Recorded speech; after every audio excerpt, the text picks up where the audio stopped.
बिस्मिल्लाहिर्रहमानिर्रहीम। अस्सलामुअलैकुम।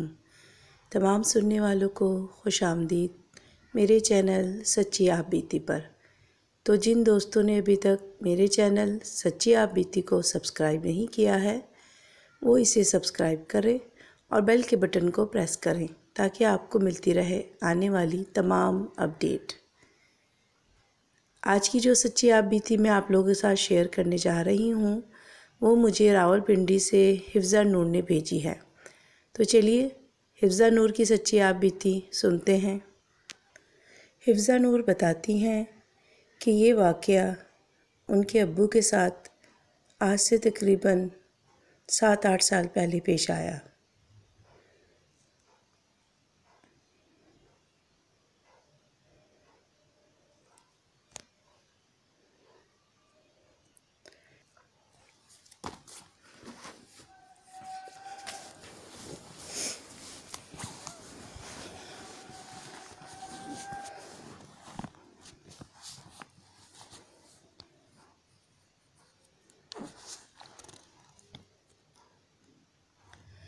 अब्बू जब दूसरे रास्ते से आ रहे थे तो उन्हें अपने पीछे कदमों की आवाज़ सुनाई दी जो कि इनके साथ साथ चल रही थी।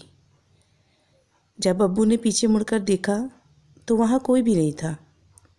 वो इसको अपना वहम समझे और आगे बढ़ने लगे, लेकिन अभी वो चंद कदम ही बढ़े थे कि कदमों की आवाज़ दोबारा आना शुरू हो गई। अब की बार घुंघरू की झंझनाहट भी कदमों की आवाज़ के साथ थी, जैसे कि कोई घुंघरू पहने हुए हो। अब वो उनके साथ साथ चल रही हो। अब्बू ने दुआ पढ़ना शुरू की तो आवाज़ उनसे कुछ कदम पीछे रुक गई, लेकिन वो इनको अपने घर तक सुनाई दी। खैर, जब अब्बू घर आए तो हम लोग उनका बेचैनी से इंतज़ार कर रहे थे, क्योंकि लई का पानी घरों में आना शुरू हो गया था। फिर अब्बू के साथ मिलकर अपना कुछ ज़रूरी सामान ऊपर के कमरों में रखा हमने। खैर, बारिश भी होती रही और वो तमाम रात हम घर वालों ने जाग कर गुजारी। अल्लाह अल्लाह करके बारिश रुकी बहुत दुआओं के बाद। दूसरी सुबह अब्बू अपनी दुकान पर ना जा सके, क्योंकि लई का पानी जो घरों में आ गया था उसको साफ़ करने के लिए उन्होंने अपनी दुकान की छुट्टी की। और जब वो अगले दिन दुकान पर गए, वापस उनके साथ फिर वही हुआ। अब की बार इनको एक घुंघरू की आवाज़ के साथ औरत की आवाज़ भी सुनाई दी, जो कि इनका नाम ले रही थी और उनको बड़े प्यार से पुकार रही थी और इनकी तारीफ़ कर रही थी कि तुम बहुत खूबसूरत हो, मुझे तुम बहुत पसंद आए हो, तुम मेरे साथ चलो या मैं तुम्हारे साथ चलूं। उसकी आवाज़ सुनकर अब्बू थोड़े खौफज़दा हो गए और उन्होंने दुरूद शरीफ का वर्द शुरू कर दिया। जैसे ही अब्बू ने दुरूद शरीफ पढ़ना शुरू किया, वो बोली, ये तुम ना पढ़ो, तुम्हारे ये पढ़ने से मुझे तकलीफ़ हो रही है। देखो, मैं तुम्हें कोई तकलीफ़ नहीं पहुंचा रही, तो तुम भी मुझे कोई तकलीफ़ मत दो, तुम इसे रोक दो। लेकिन अब्बू ने दुरूद शरीफ जारी रखा। फिर जब घर आए तो अम्मी को बताया और बारिश दिन के वाक़ये का भी अम्मी से ज़िक्र किया। खैर, ये बात आई गई हो गई। फिर ये जून की एक गर्म तरीन दोपहर थी।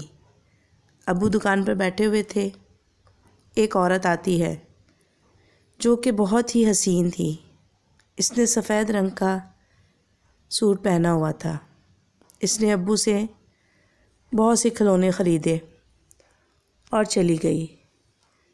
अब्बू उसके जाने के बाद जब बिखरे हुए खिलौने समेट रहे थे तो उन्होंने देखा कि एक पर्स ज़मीन पे गिरा हुआ था।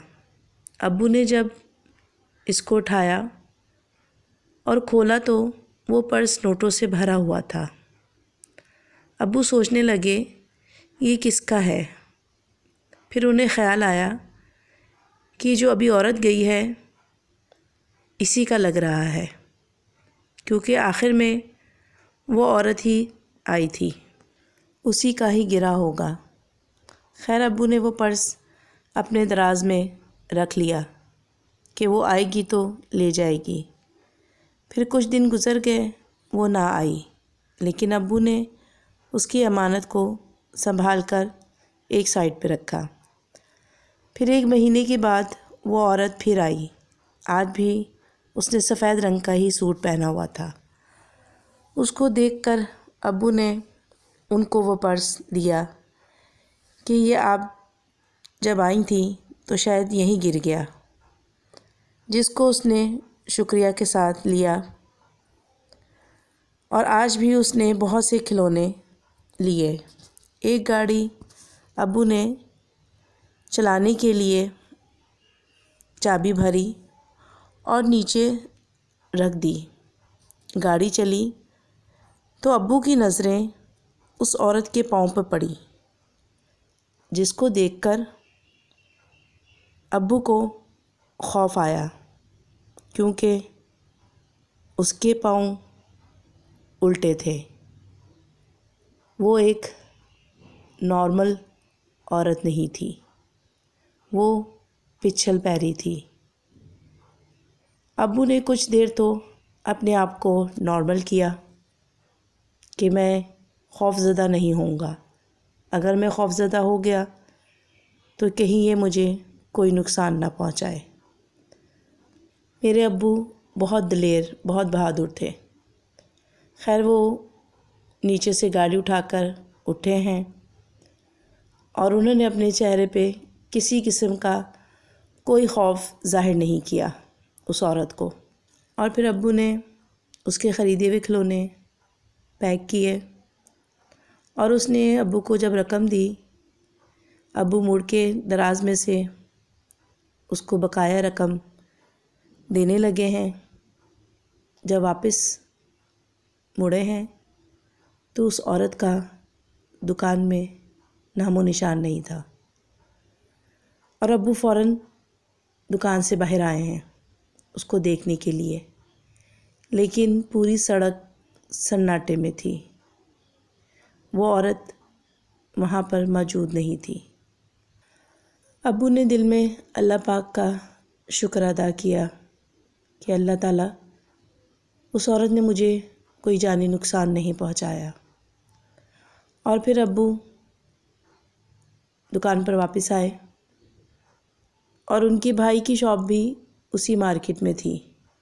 तो उन्हें ख़्याल आया कि मैं अपने छोटे भाई को ये बात बताता हूँ। और फिर वो अपने छोटे भाई के पास गए और उन्हें ये किस्सा बयान किया, जिसे सुनकर वो भी थोड़े से परेशान हुए और कहने लगे कि भाईजान, अल्लाह का शुक्र है कि कोई जानी नुकसान या किसी भी किस्म की तकलीफ़ उसने आपको नहीं दी। और फिर रात में जब वो वापस घर आ रहे थे, आज के किस्से के बारे में सोचते हुए कि मैं आज का किस्सा जाकर अपनी बीवी को बताऊं तो कहीं वो परेशान ना हो जाए। खैर उन्होंने कहा कि नहीं, मैं इस चीज़ का ज़िक्र उनसे अभी नहीं करूँगा, क्योंकि घर में बच्चे हैं और बीवी कहीं इस चीज़ से परेशान ही ना हो जाए। और वो घर आए हैं, खाना वाना खाया है। उस दिन गर्मी भी बहुत ज़्यादा थी, तो अब्बू जान ऊपर छत पर चले गए कि मैं ऊपर छत पर जाकर सोऊंगा, क्योंकि नीचे बहुत गर्मी है। अब्बू बताते हैं कि रात का पता नहीं कौन सा पैर था कि उनको अपने ऊपर बेइंतहा वज़न महसूस हुआ, जैसे कि कोई उनके सीने पे चढ़कर बैठा हुआ है, बहुत भारी भरकम। अब्बू ने अपने आप को हिलाने की कोशिश की तो वो ज़रा भी ना अपने आप को हिला पाए। जब उन्होंने अपना हाथ और पाँव हिलाया तो उनके दोनों हाथ चारपाई से बंधे हुए थे और दोनों पाँव भी चारपाई से बंधे हुए थे। फिर उनके दिमाग में आया कि मैं आयतल कुर्सी पढूं और उन्होंने अपनी हिम्मत जमा की और ज़ोरदार आवाज़ में आयतल कुर्सी पढ़ना शुरू की। अभी उन्होंने आधी आयतल कुर्सी पढ़ी थी कि वो वज़न एकदम उनके ऊपर से हट गया और उन्हें बाकायदा घुंघरू की झंझनाहट अपने से दूर जाती हुई जैसे कि कोई भाग रहा हो सुनाई दी। और वो एक झटके से उठे हैं और वो नीचे की तरफ आए और उन्होंने आकर अम्मी को जगाया कि अभी मैं ऊपर छत पर सो रहा था तो मेरे साथ ये वाक़या हुआ। और फिर जो आज दुकान पर भी हुआ था वो भी उन्होंने उनको तमाम वाक़या सुना दिया, जिस पर अम्मी ने कहा कि हमें ये बात किसी साहिब इल्म को बतानी चाहिए क्योंकि आपको बहुत ज़्यादा परेशान करने लग गई है। अब्बू ने कहा, हाँ, आज हमारे मोहल्ले में जो बुज़ुर्ग रहते हैं हम दोनों उनके पास जाएंगे और उन्हें ये तमाम किस्सा बयान करेंगे। और शाम में अम्मी और अब्बू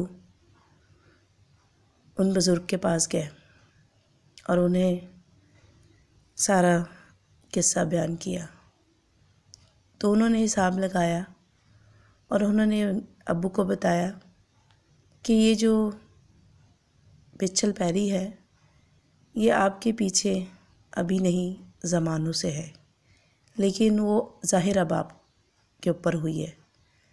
आप जिस रास्ते से आते जाते हैं ये उसका रास्ता है और वो आपकी शख्सियत की बहुत दीवानी है। मेरे अब्बू काफ़ी खुश शक्ल और माशाल्लाह हाइट भी उनकी अच्छी थी, खूबसूरत इंसान थे। तो वो उनकी शख्सियत की दीवानी हो गई थी। फिर खैर उन्होंने बुज़ुर्ग ने अब्बू पे दम किया, कुछ तावीज़ात दिए कि आप पहनिएगा और पानी दिया कि आप पीजिएगा और एक तावीज़ उनको दुकान के लिए बना के दिया कि अपनी दुकान पे भी ये तावीज़ लगाएं और पानी का छिड़काव करें और नमाज की पाबंदी कीजिए, जितना हो सके अल्लाह के कलाम को पढ़ें आप, क्योंकि ये चीज़ें जब पीछे पड़ जाती हैं तो मुश्किल से ही जान छोड़ती हैं।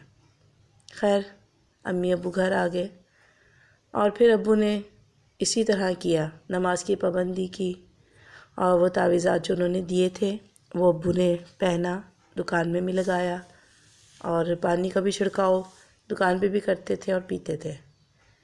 उसके बाद फिर वो औरत जो पिच्छल पैरी थी उसने मेरे अब्बू को परेशान नहीं किया और इस बात के तकरीबन 4.5 साल के बाद अब्बू मेरे बीमार हो गए। उनको जिगर का मर्ज़ लाहिक हो गया और वो काफ़ी बीमार रहे और वो काफ़ी अरसा हॉस्पिटल में बीमार रहे। आखिरी अपने दिनों में जब वो हॉस्पिटल में एडमिट थे तो अम्मी उनके पास थी और ये दिसंबर का महीना था। रात में उनकी तबीयत ख़राब हो गई तो डॉक्टर ने कुछ दवाई अम्मी से मंगवाई और अम्मी जब वो लेने के लिए गई हैं, वापस आई हैं, तो उन्होंने देखा कि अब्बू के कमरे में से एक औरत निकल रही है और उसने सफ़ेद रंग का लिबास पहना हुआ है और लंबी पूरे पाँव तक नीचे सफ़ेद चादर थी और उसने अपना मुंह ढाँपा हुआ था चादर से और अम्मी ने देखा कि वो रो रही है। अम्मी और उसके दरमियान में चंद कदम का फ़ासला था। अम्मी के देखते देखते ही वो औरत धुएं की तरह वहाँ से गायब हो गई। ये देखकर अम्मी को बहुत खौफ आया। उन्होंने अब्बू का सोचा और फ़ौरन कमरे की तरफ भागी हैं। जब वो अंदर गई हैं तो देखा है अब्बू अपने बिस्तर पे लेटे हुए थे और उन्होंने इशारे से अम्मी को अपने पास बुलाया और बहुत ही मधुर आवाज़ में अम्मी को कहा कि वो आई थी। अम्मी ने कहा, कौन? उन्होंने कहा, वही औरत। अम्मी ने कहा, पिछल पैरी? अब्बू ने सर हिलाया और फिर अब्बू की तबीयत बहुत ज़्यादा बिगड़ गई। अगले दिन 22 दिसंबर 2018 को 9:30 बजे अब्बू हमें इस दुनिया में अकेला छोड़ गए। अल्लाह पाक उनकी मग़फ़िरत फ़रमाए, उनके दर्जात बुलंद करे। और ये किस्सा भी उनके साथ ही दफन हो गया। उम्मीद करती हूँ कि आप लोगों को हिफ्ज़ा नूर की ये सच्ची आप बीती पसंद आई होगी। इसको अपने दोस्तों के साथ शेयर कीजिएगा और इस वीडियो को लाइक कीजिएगा। अपने प्यारों का बहुत सा ख्याल रखिएगा। मुझे और अपने प्यारों को अपनी नेक दुआओं में याद रखिएगा।